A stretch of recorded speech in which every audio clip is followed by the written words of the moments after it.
brought you by Silver Pumps and Motors.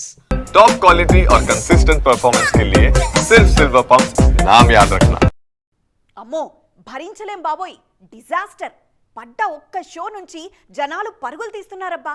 అదేం సినిమారా బాబు, చూస్తూ చూస్తూ అంతంత ఎలా ఖర్చు పెట్టించారు. సినిమా ఫ్లాప్ అయిన ప్రతిసారి ఇలాంటి కామెంట్లు కామన్గా వినిపిస్తూ ఉంటాయి. వీటి నుంచి హీరోలు తెలుసుకోవాల్సిందేంటి? అత్యంత భారీ ఎక్స్పెక్టేషన్స్ మధ్య రిలీజ్ అయింది రామ్ చరణ్ గేమ్ చేంజర్.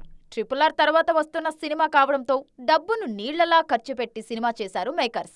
కానీ ఫలితం చూశాక అందరూ ఇండియన్ 2నే గుర్తు చేసుకున్నారు. సినిమా అంటే ఓ కథ, మంచి ఫ్లో ఖచ్చితంగా ఉండాలి. అంతేగాని 100 కోట్లు పెడుతున్నామని ఏది పడితే అది తీసి ప్రేక్షకుల మీద రుద్దుదామంటే కుదరదన్న విషయం మళ్లీ మళ్లీ ప్రూవ్ అవుతూనే ఉంది. మంచి సినిమాలతో పేరు తెచ్చుకున్న హీరోలు కూడా వర్సిటాలిటీ పేరుతో ఒరిజినాలిటీని కోల్పోతే ఫెయిల్యూర్స్ తప్పు అంటున్నారు క్రిటిక్స్. కాల్ షీట్లు అడ్జస్ట్ అయ్యాయనో, కాంబినేషన్ కి క్రేజ్ ఉందనో సినిమాలు చేస్తే రిజల్ట్ ఎలా ఉంటుందో ఆచార్య, మిస్టర్ బచ్చన్ లాంటి సినిమాలు చూసిన వాళ్లకు స్పెషల్ గా చెప్పనక్కర్లేదు అన్నది ఇండస్ట్రీలో వినిపిస్తున్న మాట.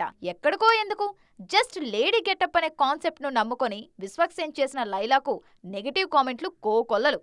కథలో పసలేకుండా బడ్జెట్ ని, చిన్న గెటప్ ని నమ్ముకొని సినిమాలు చేస్తే చూసి ఆదరించే రోజులు పోయాయని గట్టిగానే చెప్పారు ఆడియన్స్. ఇప్పటికైనా హీరోలు మేల్కోవాలి. సినిమా మేకింగ్ లో మిగిలిన వాటి మీద పెడుతున్న శ్రద్ధలో 1% అయినా స్టోరీ మీద పెట్టాల్సిందే అంటున్నారు నెటిజన్లు.